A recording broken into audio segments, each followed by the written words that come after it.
Good morning, ladies and gentlemen. How y'all doing? John Belkowitz, Director of Research and Development at Intelligent Concrete, where we specialize in concrete research, development, education, and litigation work. Concrete Coffee Talk episode I can't remember. We are going to be talking about solar-powered concrete today. El Khalil, how you doing, sir? Solar-powered concrete today.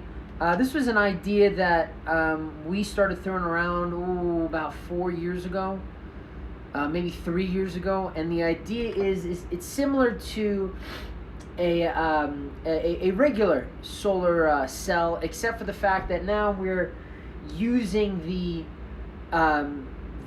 concrete raw material or the concrete material as the base for that solar panel. Now the idea is that you have to include in the solar panel materials that are going to act exactly like the solar cell, which is a lot more difficult than the current solar cells that are available on the market. Concrete, in itself is not really electrically conductive. So the idea was, so let me break it down. There are three concepts. So we have to have something that uses solar radiation to either absorb electrons and then transfer those electrons and then transmit those electrons, which again is not difficult. Now the transmitting part, in my opinion, is not too difficult. I mean, all we need to do is throw some electrodes on there, make our concrete conductive, and the way that we do that is by using either carbon nanotubes, aluminas, or silicas. I mean, right now in the concrete industry, one of the biggest problems that we have with a lot of these nanotechnologies, specifically carbon nanotubes and some of the aluminum modified colloidal silicas, is that they make the concrete extremely conductive. That being said, it could be used to harness this concept of energy generation. When I say that, I started off by saying solar powered, but it was really energy harvesting, energy storage, and energy transfer.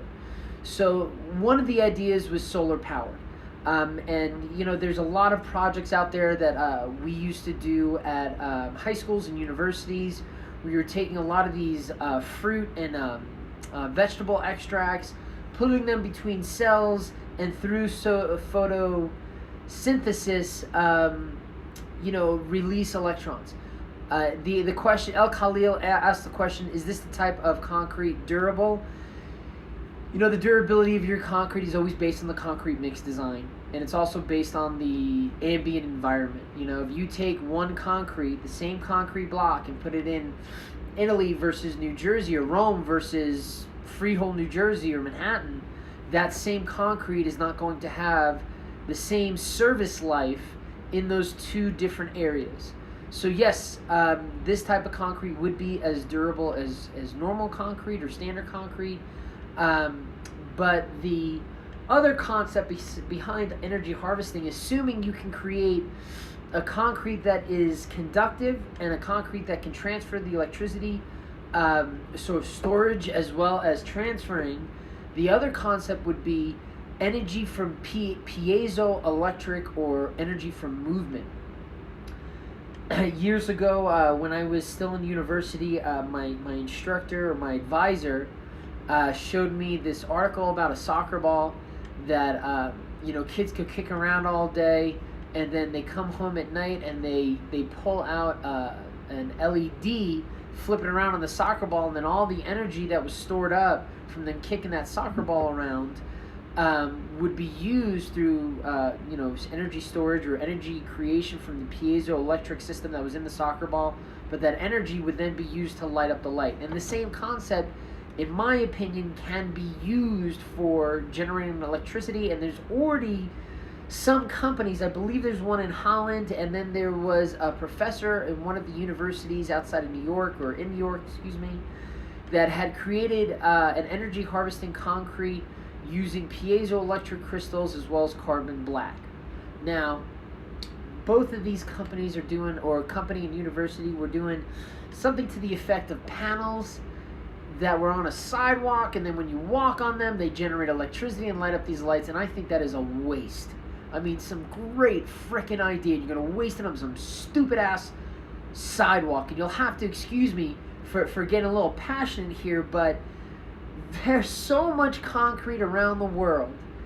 You know, for highways, for bridges, for bridge decks, for buildings. I mean, look at the Elon Musk project. You know, the boring tunnel. I've written articles about this, that, you know, we've got all these freaking vibrations that we're wasting.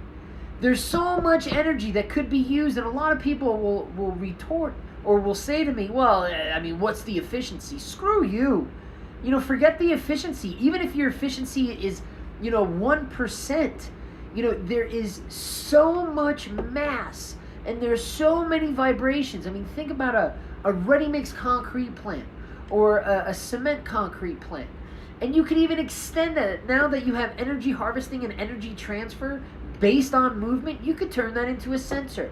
So you could turn foundations throughout California into sensors for earthquakes.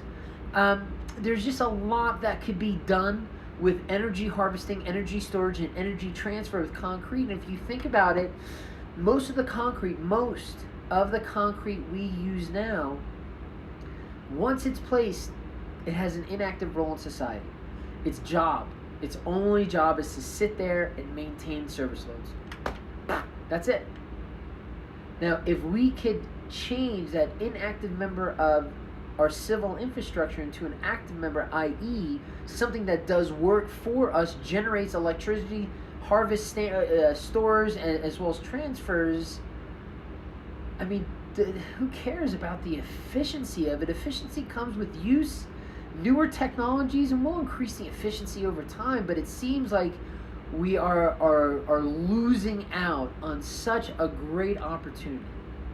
Okay, so I think I've made my piece on that. I think I've gone on my rant. If you have any questions, you have any concrete concerns, please don't hesitate to ask. Send us a direct message or throw us a comment on any of our mediums. So anyway, have a great day. Go concrete, beat asphalt.